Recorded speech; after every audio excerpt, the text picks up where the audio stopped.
Hi, welcome to this week's designer diary. And this is this one's not about marketing. It's all about more about the games themselves. Uh, I first played D&D 5e in a one shot back in the end of 2019. I then never touched it again until I think it probably was about May or June this year. We started playing May, I think it was. Uh, I started a 5e campaign online using Fantasy Grounds as a player rather than running it. And so I've got very little experience. I'm only really just getting into it now. I played D&D, AD&D, basic D&D way, way, way back in the late 70s, early 80s. Um, Now, the reason I say this and the fact that I've only just discovered it is because I've read three things now this week saying that sort of Strixhaven is heralding the end of 5e, and it could, the the gist of it was that people will look back in a couple of years' time and say that Strixhaven was the beginning of the end, and that the sixth edition is becoming increasingly likely.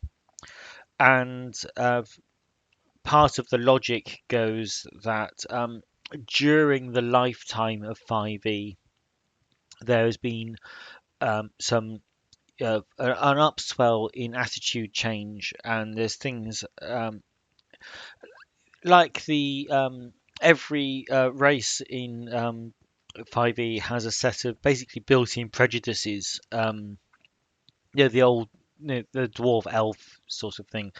Um, you know, and there's kind of you know no real place these days for just accepting unjustified prejudice for no reason. Even the word race uh, is problematic, and there's so many different things that the newer generation of players have sought to retrofit to a D&D to make it more acceptable um, for their players. And this obviously causes some conflict with those people that resist change. But I don't, I'm not going to get into that. But the idea that there has been a sufficient amount of retrofitting to fix things, and it's getting to the point where it's actually easier to, let's say, not retrofit anymore. Sixth edition, we will fix these things for the 21st century, and for the next generation of players. And I can see the logic of that, because these things are only fixed for the people that have gone out and bought all the updates that that apply the fixes. The core books still have all the problems that were you know, you know were there when they were written. And I don't know why they've picked on Strixhaven. I think part of it, maybe a little bit of resentment to the fact that Strixhaven really only talks to North American players because no one else in the world really has that same kind of high school, collegey type education system in the same way as the American system, and Strixhaven is just emulating the American system. Another argument is the fact that Strixhaven is really just taking the game mechanics from other games and applying them to this sort of college years uh, sort of period. So that there's, although it's another hardback book, everything's in it's been done before by other people. So I think the lack of originality might be a part of it, and the accelerating rate of books. I think it's coming out. You're getting two hardbacks. a hardback every 2 months now. So it's almost like getting everything out the door before they you can then say, right, that's the end. We're starting again. Please buy another player's handbook, DM's guide, monster manual. There's also been some movement, sort of with the D&D Beyond and these sorts of the online presence, and talk of the Wizard of the Coast having their own store, which would then cut out what they lose to one bookshelf, or DM's Guild. So there's lots of stuff going on. And I'm not really in the D&D 5e world. I'm not in the D&D world at all.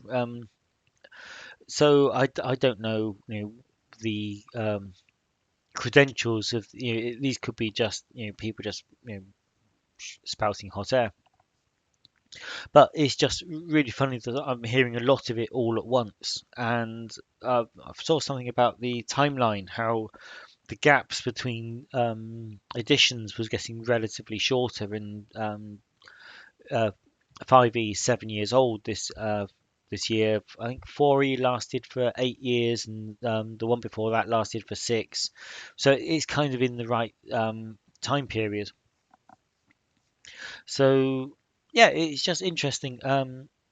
And that what it's got me thinking about was, at what point does a game designer think now is the time to create a new edition? Because I've seen it.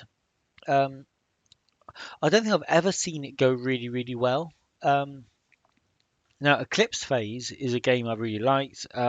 I thought the beta, public beta for the second edition was probably the model for how to run a beta test for a game, and it's the one that I've followed with a Devil's Staircase, and it worked really, really well.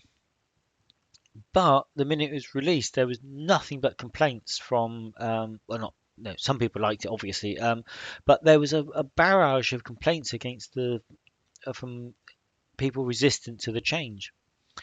Um, with D&D, the edition wars just, they only ever get worse. So it seems, people, are really, really passionate about the edition that they personally think is the best, but they don't see it as being best for them. They just see it as being the best, and therefore everyone else is wrong. And this keeps coming up. I've never seen a new edition take the people, the existing user base with it. I've even seen people sort of almost claiming that the old version was virtually public domain. That I think they called it abandonware. That if you're no longer creating stuff, if the publisher's no longer creating stuff for 4e, then it's free to rip off and do what you want with, which is of course completely untrue. Um, I think that discussion was actually about hero system. It's saying, well, if the old one was unsupported, then they were basically turning it into a free for all, and hero games were having to firefight that.